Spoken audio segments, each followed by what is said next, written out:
Shalom Bapak Ibu. Ini teologi sistematik sesi yang keempat. Kemarin kita memikirkan tentang teologi sifat-sifat Allah dalam dua bagian. Hari ini saya mau menyampaikan suatu ceramah tentang sifat-sifat manusia dan penciptaan. Sumber untuk sesi ini berasal dari Old Testament Theology, ditulis oleh Robin Rutledge, dan Systematic Theology, Wayne Grudem. Ini dasar teologi sistematik yang saya punya. Dan Paul House yang menulis Old Testament Theology. Ini pikiran-pikiran tentang siapakah manusia menurut perjanjian lama. Ya, jadi kita mulai dengan penciptaan manusia. Manusia diciptakan dari tanah. Itu jelas dalam Kejadian pasal 2 dan Ayub 10. Ada kesatuan dengan ciptaan lain, tetapi juga dipisahkan dari ciptaan karena mereka diciptakan, maksud saya manusia diciptakan menurut gambar Allah. Nah, apa artinya itu? Gambar dan rupa Allah berarti manusia memiliki sifat-sifat rohani sama seperti Allah, kepribadian, keintelektan, kehendak bebas, dan seterusnya. Tetapi daftar-daftar ini subjektif saja dan kurang pas. Dan juga bisa dikatakan pasti manusia tidak diciptakan sesama dengan Allah dengan sempurna. Pasti dia diciptakan dengan hal-hal dengan tubuh fisik, yaitu beda dari Allah. Nah, pada intinya diciptakan menurut gambar dan rupa Allah berarti manusia seperti Allah dan mewakili Allah. Kita bisa lihat Kejadian pasal 1 ayat 26 yang sering dikutip pada waktu bicara tentang manusia. Kejadian pasal 1 ayat 26, berfirmanlah Allah, baiklah kita menjadikan manusia menurut gambar dan rupa kita, supaya mereka berkuasa atas ikan-ikan di laut dan burung-burung di udara, dan atas ternak dan atas seluruh bumi, dan atas segala binatang melata yang merayap di bumi. Jadi manusia diciptakan untuk berkuasa di atas ciptaan-ciptaan lain. Dan Kejadian pasal 3 ayat 5 pasal 5 ayat 3, setelah Adam hidup 130 tahun, ia memperanakkan seorang laki-laki menurut rupa dan gambarnya. Jadi generasi-generasi berikutnya juga lahir menurut rupa dan gambarannya, gambar manusia yang diciptakan seperti atau menurut gambar dan rupa Allah. Jadi kata ini dipakai sama dengan pasal 1. Manusia diciptakan untuk berhubungan dengan Allah. Hubungan ini khusus, beda dari makhluk-makhluk lain. Dan manusia diberikan otoritas untuk memerintah sebagai pewakil Allah. Dan yang kelima, manusia diciptakan untuk mencerminkan kemuliaan Allah. Sangat melawan konsep yang ada di Enuma Elish, yang itu cerita dari Timur Tengah kuno, yang menjelaskan ciptaan menurut agama mereka. Tetapi tugas atau tujuan ciptaan manusia di situ sangat beda, sangat melawan konsep yang ada di dalam firman Tuhan, yaitu yang benar. Dan penciptaan manusia kita bisa membaca dalam Kejadian pasal 1 dan 2 dan 3. Kita lihat ada keunikan hubungan-hubungan manusia. Ada hubungan yang khusus antara laki-laki dan perempuan, dan sebagai pasangan dengan Allah. Dan juga ada manusia dan ekologi. Manusia, Adam dan Hawa, harus memelihara bumi ini. Jadi menjaga, memelihara bumi ini sebagai pewakil Allah. Nah, mengapa manusia diciptakan? Allah yang pertama yang penting untuk diakui. Allah tidak perlu menciptakan manusia seolah-olah dia perlu sesuatu. Jadi Allah tidak merasa sendiri di surga dan kira, saya mau menciptakan seorang teman. Bukan. Dia menciptakan manusia untuk kemuliaannya. Efesus pasal 1 itu jelas. Kebenaran ini tidak mengurangi kepentingan manusia, tetapi kita penting bagi Allah. Itu kenapa kita diciptakan. Yaitu menyatakan kasih Allah, bukan menambah kekasih Allah. Jadi kita tidak menambah sesuatu kepada Tuhan seandainya sesuatu yang kurang di dalam Allah. Tetapi Allah dalam kasih-Nya, kasih itu dinyatakan dalam penciptaan manusia. Apa tujuan kita dalam kehidupan ini? Yohanes pasal 10, kita dapat hidup berlimpah-limpah. Mazmur 27, menikmati kemuliaan Allah. Mazmur 73, kekuatan dan warisan adalah Allah. Jadi Allah adalah tujuan. Allah adalah kekuatan kita. Jadi itu tujuan kehidupan kita untuk dapat warisan dari Allah, yaitu Allah sendiri. Dan Roma pasal 5, Filipi 4, Tesalonika 5, 1 Petrus 1. Kita diciptakan dalam kehidupan ini untuk pengharapan, damai sejahtera, bersyukur kepada Allah dan kemuliaan.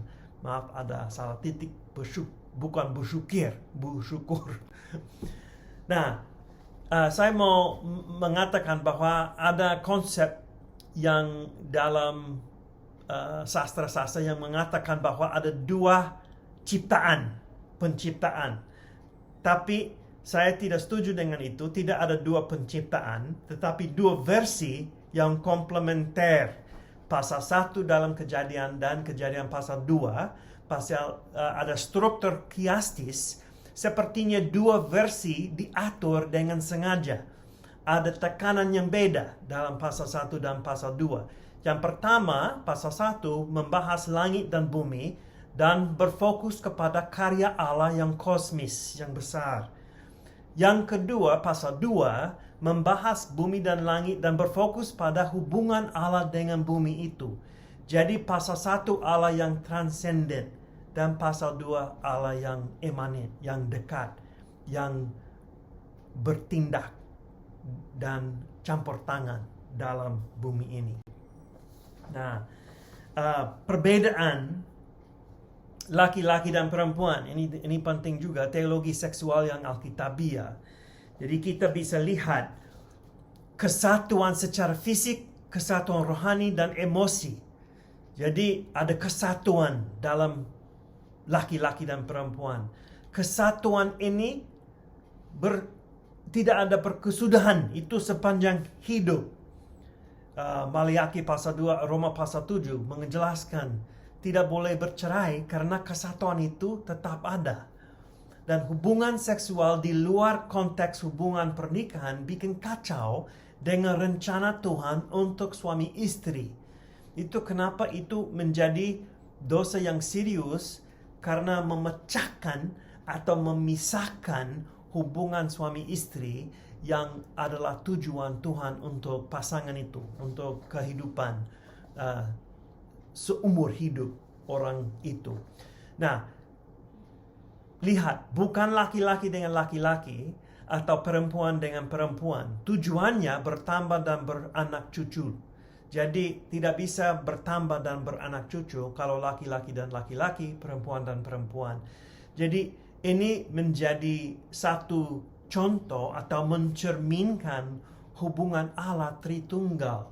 Luar biasa, karena sama seperti bisa dikatakannya, tidak persis, tetapi bisa dikatakan sama seperti Allah mengutus Yesus, anaknya, dan Allah mengutus Roh Kudus, perempuan diambil dari laki-laki dan anak-anak keluar dari perempuan.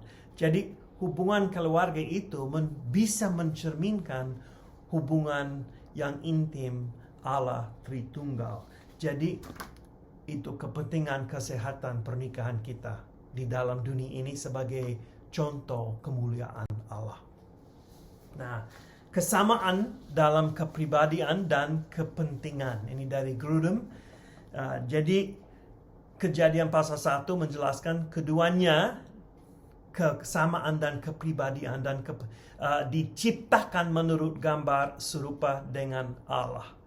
Laki-laki dan perempuan diciptakan menurut gambar serupa dengan Allah. Jadi laki-laki tidak lebih penting, dia lebih seperti serupa dengan Allah. Tidak. Perempuan dan laki-laki kedua-duanya diciptakan menurut gambar serupa dengan Allah. 1 Petrus pasal 3, suami harus menghormati istrinya. Jadi tidak bisa menghina istrinya, harus menghormati istrinya. Karena istri adalah pasangan, adalah orang yang komplementer. Ya. Dan Kisah Para Rasul pasal 2 ayat 17 dan 18 mengutip Yoel, Roh Kudus akan memenuhi laki-laki dan perempuan dan akan mengurapi laki-laki dan perempuan. Jadi ada kesamaan di antara atau di hadapan Allah. Dan Kejadian pasal 3 sama di depan Yesus dalam kepentingannya, bukan sama mengenai tugasnya. Ya, bisa lihat Efesus 5, tetapi dalam kepentingannya laki-laki dan perempuan di hadapan Tuhan dianggap sama, equal. Ya, tidak ada yang lebih tinggi atau lebih penting di hadapan Tuhan. Tetapi ada tugas yang beda. Nah, perbedaan dalam peran-perannya. Sama seperti Allah Bapa, Anak, dan Roh Kudus, sama dalam esensinya dengan peran-peran yang beda juga dengan manusia. Laki-laki sama dalam kemanusiawian, tetapi dengan peran yang beda. 1 Korintus pasal 11 ayat 2-16 menjelaskan salam dalam kepentingannya, tetapi peran yang beda, tugas yang beda. Adam diciptakan lebih dahulu, kemudian Hawa. Jadi ini prinsip primogenitor. Ya. Jadi dia diciptakan lebih dahulu Adam. Hawa diciptakan sebagai penolong bagi Adam. Tidak berarti kurang penting, tetapi perannya yang beda. Dan Adam menamai Hawa. Implikasinya Adam adalah ketua keluarga. Dan iblis bicara kepada Hawa, bukan Adam. Iblis mau menerbalikan urutan otoritas di dunia. Binatang, si ular itu, perempuan, laki-laki, Allah. Dia menerbalikan urutan yang lebih baik. Allah, laki-laki, perempuan, dan laki-laki dan perempuan mengatur, memerintah di atas ciptaan ini. Allah berbicara kepada Adam setelah mereka jatuh ke dalam dosa. Allah berbicara kepada Adam setelah mereka jatuh. Laki-laki bertanggung jawab yang lebih tinggi. Jadi kalau Hawa yang ambil buah itu yang dilarang lebih dahulu, kenapa Allah tidak langsung bicara kepada Hawa? Tetapi Adam bertanggung jawab sebagai ketua keluarga untuk istrinya, tapi dia tetap buat salah istrinya, tetapi Adam bertanggung jawab untuk itu. Itu kenapa Allah bicara kepada dia lebih dahulu. Karena Adam mewakili manusia di dalam 1 Korintus pasal 15 dan Roma pasal 5 ayat 15. Oke. Nah, di Efesus pasal 5 ayat 21 sampai 33 kita lihat tugas-tugas Adam dan Hawa atau laki-laki dan perempuan, suami istri. Itu menarik dalam pasal 5 ayat 21. Kita sebagai anggota jemaat diperintahkan, dinasihati oleh Paulus untuk saling menunduk. Kita lihat dalam bahasa Yunaninya saling menunduk. Jadi saling menunduk antara suami istri, antara orang tua dan anak, antara majikan dan hamba. Peran istri dalam bagian itu menghormati suaminya, menunduk kepada suaminya sama seperti jemaat Yesus menunduk kepada Yesus. Dan peran suami mengasihi istrinya sama seperti Yesus mengasihi jemaatnya. Dan ada banyak implikasi itu satu khotbah lain atau ceramah lain tentang keluarga dan yang sehat atau suami istri yang sehat. Tetapi lihat detail-detail yang ada di situ. Pada intinya ada tugas yang beda. Walaupun dalam esensinya sebagai laki-laki dan perempuan, kita semua bisa dianggap sama di hadapan Tuhan, walaupun ada tugas yang beda dalam keluarga. Oke, nah, kepribadian manusia, esensinya manusia. Siapa itu manusia? Ada beberapa kata Ibrani yang dipakai, yang saya mau jelaskan. Nanti Bapak Ibu bisa membaca teks-teks yang ada. Ini teks-teks ini, kata ini yang bisa ditemukan di dalam teks-teks ini. Nah, ini konsep ini diambil dari Paul House dan Robin Rutledge. Jadi yang pertama itu nefesh, jiwa atau orang pribadi. Kehidupan batin, ini inner life, ya. Pusat keperluan yang dalam dan perasaan keinginan berkaitan dengan hubungan dengan Allah, rindu Allah dan keselamatan. Jadi nefesh itu yang rindu Allah. Dan dalam perjanjian lama, nefesh atau jiwa tidak bisa dipisahkan dari tubuh kecuali masih ada nefesh setelah kematian. Bukan sesuatu yang dimiliki manusia. Manusia adalah nefesh. Jadi ini penting. Bukan sesuatu yang dimiliki. Kita tidak memiliki nefesh. Kita adalah nefesh. Ini esensi manusia. Kejadian pasal 2 ayat 7. Itu menjadi makhluk yang hidup. Nefesh. Terus ruah. Ruah berarti roh atau angin. Bisa mengacu kepada nafas yang menghidupkan binatang dan manusia, juga mengacu kepada perasaan, ratapan. Pada waktu Ratu Sheba melihat istana Salomo, dia kagum, harfiah, tidak lagi ada ruah di dalam dia. Seperti itu. Jadi tidak bisa bernafas. Jadi dorongan ini di dalam seseorang untuk mengatur tindakan. Oke, dorongan di dalam seseorang untuk mengatur tindakan, itu ruah. Terus ada lev. Lev itu hati. Bukan jantung tetapi hati. Pusat kehendak, bukan pusat emosi. Jadi lev dalam perjanjian lama, hati adalah pusat kehendak. Jadi berkaitan dengan keputusan. Kalau hati tertarik, keputusan bisa dibuat. Hati yang berhikmat mencari pengetahuan. Amsal 15. Juga berkaitan dengan respons seseorang terhadap Allah. Hati ini harus dipulihkan. Karena hati dihancurkan oleh dosa. Pada waktu dosa masuk. Dan basar. Daging. Basar bisa mengacu kepada daging korban atau daging manusia, yaitu tubuh. Suami dan istri menjadi satu basar, satu daging.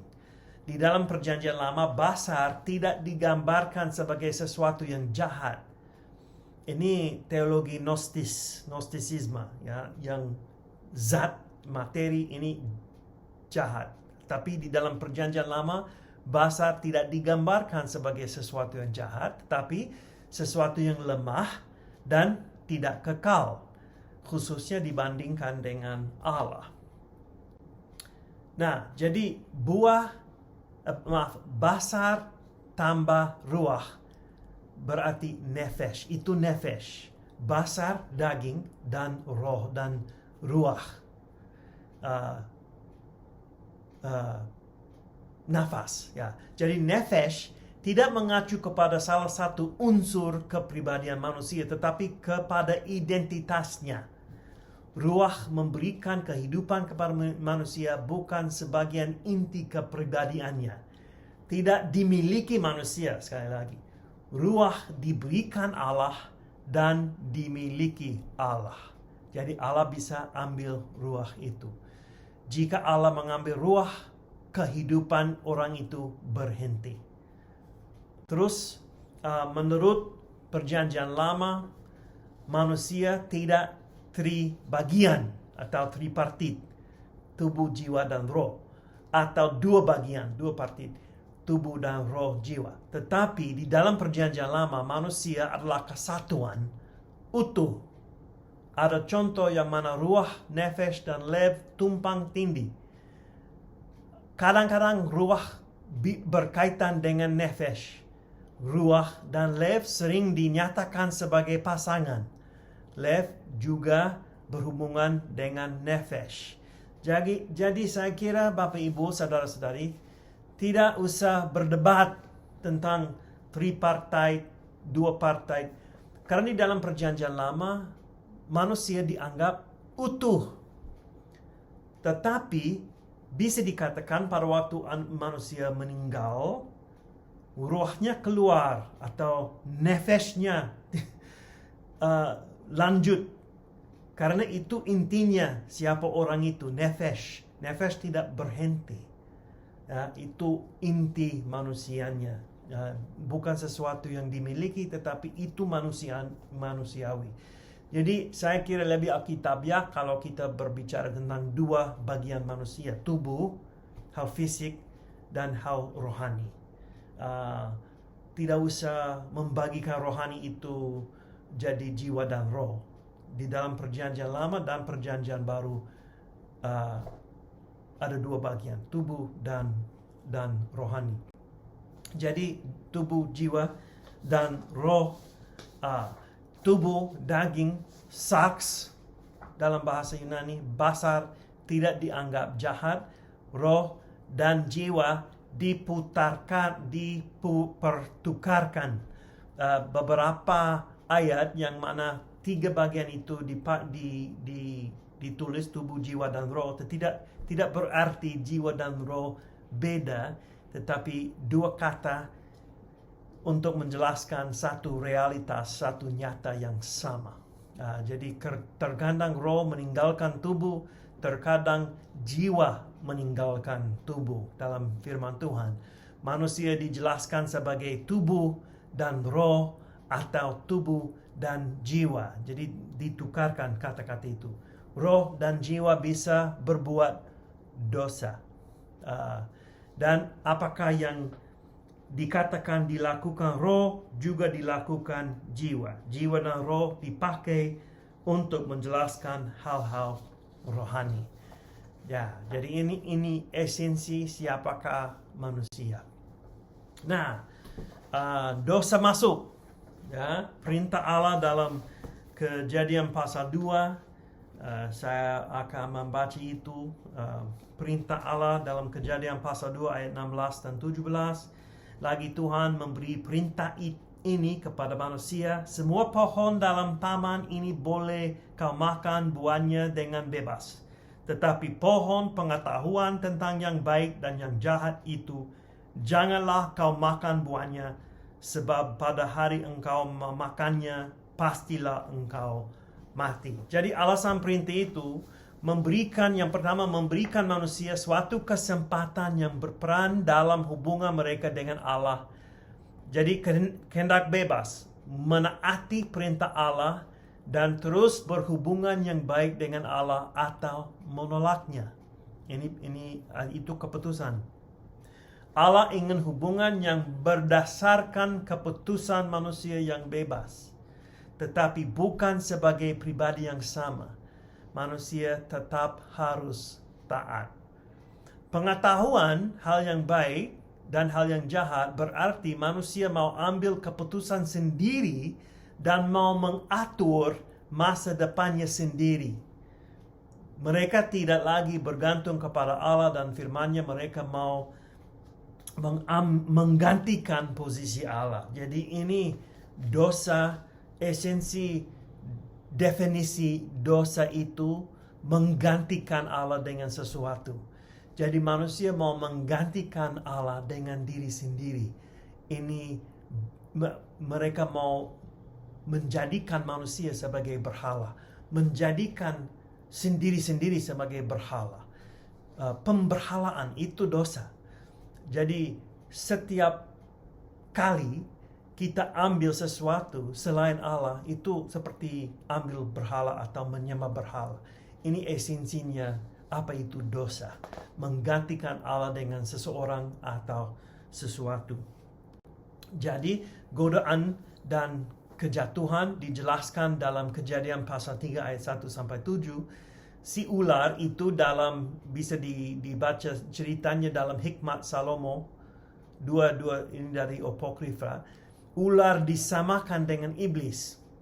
Kekacauan sering digambarkan sebagai ular naga dibiarkan kembali oleh karena manusia jatuh. Tetapi konflik ini akan dibereskan oleh anak perempuan. Jadi sudah ada nubuat tentang Allah, anak manusia itu yang akan menjatuhkan, mengalahkan si naga itu.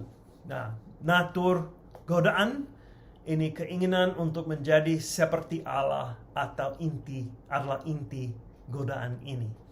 Jadi bisa lihat Filipi pasal 2 ayat 6 sampai 7. Yesus adalah contoh yang sangat berbeda. Walaupun Allah, dia tidak ambil posisinya. Dia dengan rela hati, dengan kasih menjadi hamba, menjadi manusia, yaitu hamba manusia. Jadi Yesus sangat beda dari apa yang dilakukan Adam dan Hawa. Nah, jadi oleh karena ada dosa, ada hukuman ilahi. Nah, dalam teks ini bermain dengan kata. Jadi kata untuk cerdik, untuk yang menjelaskan iblis itu, ular itu, dan telanjang hampir sama. Mereka mau menjadi cerdik, tetapi mereka hanya menyadari bahwa mereka telanjang, malu. Hukuman subjektif, mereka merasa malu. Hukuman objektif, hukuman yang nyata yang diberikan Allah itu kematian, konsekuensinya, dan dipisahkan dari Allah, hubungan dengan Allah tidak ada lagi. Jadi terpecah. Bisa lihat dalam Efesus pasal 2 ayat 1 sampai 3. Manusia mati secara rohani dan ada kematian secara fisik nanti untuk Adam dan Hawa dan untuk setiap orang yang lahir di dunia ini. Tujuan Allah untuk manusia, perintah ini dirusak oleh dosa.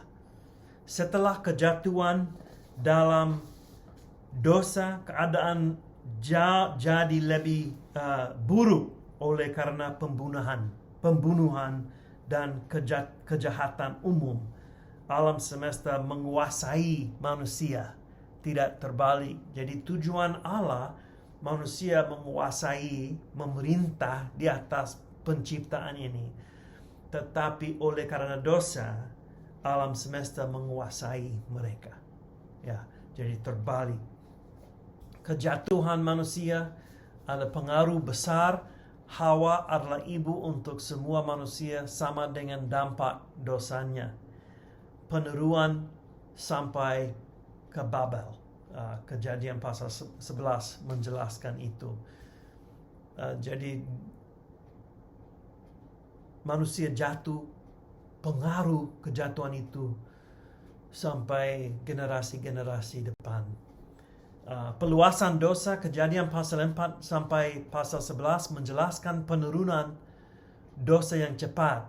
Ada pembunuhan dalam pasal 4, Kain dan Habel, kesombongan oleh karena pembunuhan, ini anak generasi dari Kain, dan dosa semua manusia di saat Nuh, dan hubungan manusia dengan alam itu berbeda, jadi ada ketakutan. Binatang menjadi takut sama dengan manusia, jadi ini beda hubungan itu. Dan pemberontakan pasca air bah. Jadi hati manusia tetap kecenderungan untuk jatuh ke dalam dosa. Dosa diluaskan dan mempengaruhi semua generasi depan. Tetapi ada kasih karunia. Kasih karunia kepada manusia. Itu janji kepada Hawa tentang anaknya, anak perempuan dalam pasal 3 ayat 15. Kasih karunia kepada Kain, dia dibiarkan hidup. Kasih karunia kepada Nuh, keturunan Sem, panggilan Abram.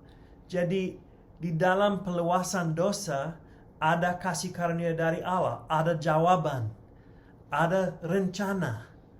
Jadi Allah walaupun dia tidak senang dengan dosa-dosa, dia tidak kaget. Sudah ada rencana dari awalnya. Ya, dan itu rencana supaya kasih karunia Allah bisa dinyatakan walaupun ada dosa di dalam dunia ini. Dan teologi dosa yang dilanjutkan dalam perjanjian baru, apa yang terjadi dengan gambar serupa dengan Allah dalam manusia dikacau balaukan tapi tidak hilang total. Jadi masih ada hikmat seterusnya ya. Penebusan di dalam Kristus ini memulihkan rupa Allah. Kita menjadi ciptaan baru. Restorasi gambar serupa dengan Allah dalam manusia. Penggenapan, penyempurnaan gambar serupa dengan Allah dalam manusia akan terjadi pada kedatangan Yesus yang kedua. Jadi ini penggenapan. Ini hal yang final, hal yang terakhir. Yesus akan memberikan lagi situasi yang jauh lebih baik oleh karena kemenangan Yesus Kristus. Dan ada hukuman dosa yang jelas dan dosa-dosa dalam orang percaya ada, tetapi Yesus adalah jawabannya untuk menebus manusia dari dosa-dosa itu. Jadi apakah penderitaan disebabkan oleh dosa?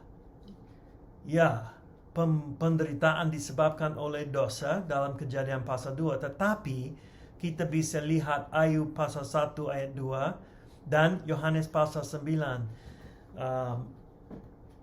Murid Yesus bertanya, siapa berbuat dosa, orang buta ini atau orang tuanya? Yesus menjawab, tidak, baik orang tuanya maupun orang itu tidak berbuat dosa untuk menyebabkan kebutaan ini, tetapi itu untuk nanti supaya Allah dimuliakan. Jadi kita tidak bisa langsung berkata bahwa semua penderitaan berasal dari dosa, tetapi pada intinya penderitaan ada oleh karena dosa Adam dan Hawa. Dosa masuk dalam dunia ini. Jadi kita bisa mengatakan bahwa penderitaan ada oleh karena dosa, tetapi tidak berarti setiap penderitaan disebab langsung oleh dosa yang dibuat orang itu sepertinya. Nah, implikasi gambar serupa dengan Allah. Yang pertama, semuanya diciptakan saling menghormati, tidak berdasarkan perbedaan sosial, perbedaan etnis, perbedaan agamawi. Jadi kita harus saling menghormati, tidak bergantung berdasarkan perbedaan. Jadi orang yang dari golongan yang di bawah harus dihormati oleh orang dari golongan yang tinggi. Hamba harus dihormati oleh bos. Anak-anak dihormati oleh orang tua. Istri dihormati oleh suaminya. Suku ini dihormati oleh suku itu. Kenapa? Karena kita semua diciptakan menurut gambar Allah. Yang kedua, ada harga di dalam kepribadian manusia. Jadi manusia pribadi berharga karena dia diciptakan menurut gambar serupa dengan Allah, dan pembunuhan dikatakan pelanggaran yang layak hukuman mati. Kenapa? Karena manusia diciptakan serupa dengan Allah. Jadi ini implikasinya.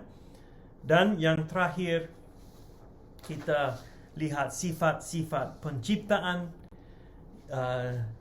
Binatang baik, alam semesta baik, manusia sangat baik, daging dan hal-hal alami fisik tidak boleh dianggap jahat seperti dalam sistem filsafat Yunani dulu dan di dalam ajaran Gnostik.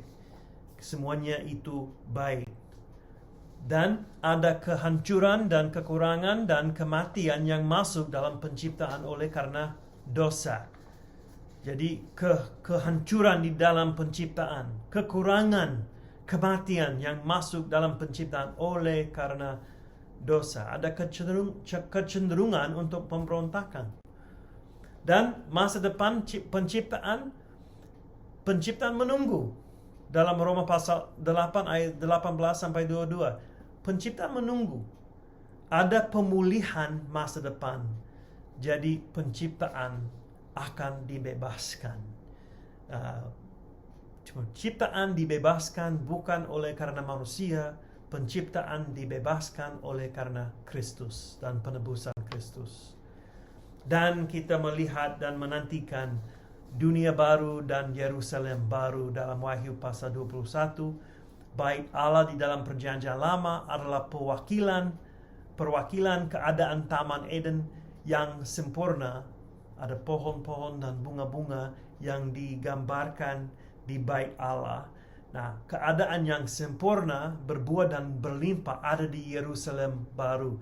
Jadi bait Allah mengingatkan orang yang menyembah Tuhan masuk bait Allah tentang Eden, karena ada buah, ada pohon yang digambarkan di bait Allah itu oleh Salomo.